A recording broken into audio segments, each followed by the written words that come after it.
پلایا کرتی تھی، کبھی میں نے بغیر وضو کے دودھ نہیں پلایا۔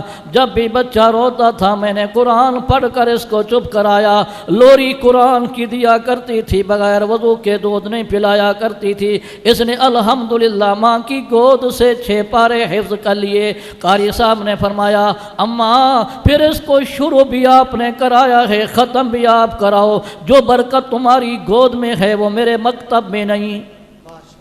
اپنے بچوں کو قرآن سے پڑھاؤ، یہ قرآن دنیا میں بھی کام آ جائے گا، آئے گا آخرت میں بھی کام آئے گا۔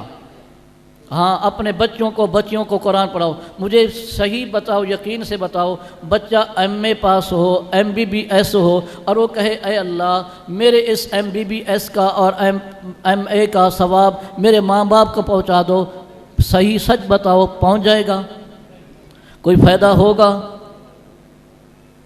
اگر کوئی بچہ صرف کہے قرآن کا ایک پارہ پڑھا ہوا ہے اور وہ سورہ اخلاص پڑھ کے آپ کو بخشے، پہنچے گا کہ نہیں اس کا ثواب؟ اور اس کا فائدہ ہوگا کہ نہیں؟ جب وقت بیدار تھا کم وقت آنکھیں سو گئیں، جب سو گیا وقت بیدار آنکھیں ہو گئیں، فکر دنیا کر کے دیکھا، فکر عقبا کر کے دیکھ، اوروں کو اپنا بنا کے دیکھا، مولا کو اپنا بنا کے دیکھ۔ حضور علیہ السلام نے امام حسن اور حسین کا نام خود رکھا، اپنے بچوں کو کیا ہے تہنیک گھٹی جس کو کہتے ہیں خود دی، اور حضور علیہ السلام نے اپنے بچوں کا عقیقہ کیا۔ فرمایا ماں باپ کے حق ہیں کہ بچہ جب پیدا ہو، بچی یا بچہ، اس کا اچھا نام رکھے، یہ ماں باپ کا وہ حق ہے، اور اس کے بعد پھر کیا ہے اس کی اچھی تربیت کرے اور اس کو اچھی تعلیم دے، یہ ماں باپ پہ لازم اور حق ہے۔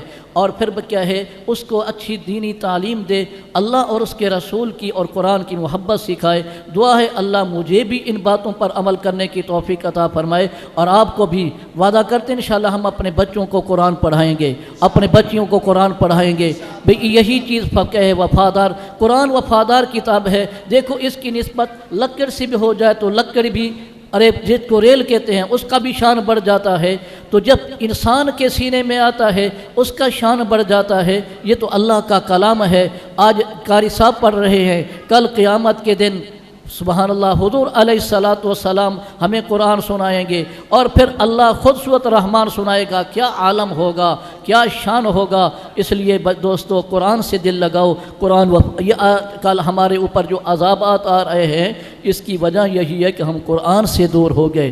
قرآن کے قریب آؤ، قرآن سے محبت کرو، اپنے بچوں اور بچیوں کو قرآن پڑھاؤ، خود بھی قرآن پڑھو، نماز پڑھو، اسی چیزوں میں برکت ہے۔ اللہ عمل کرنے کی توفیق عطا فرمائے۔ اب سارے حضرات درود ہی پڑھ لیں اور دعا کرتے ہیں۔ اللہم صلی علی محمد